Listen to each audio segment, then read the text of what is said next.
Czytanie z Dziejów Apostolskich.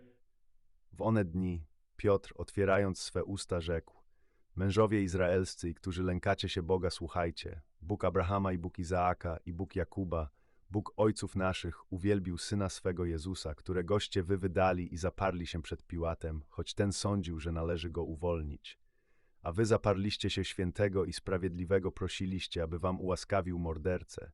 Zabiliście tedy dawcę życia, którego Bóg wskrzesił z martwych, czego my świadkami jesteśmy.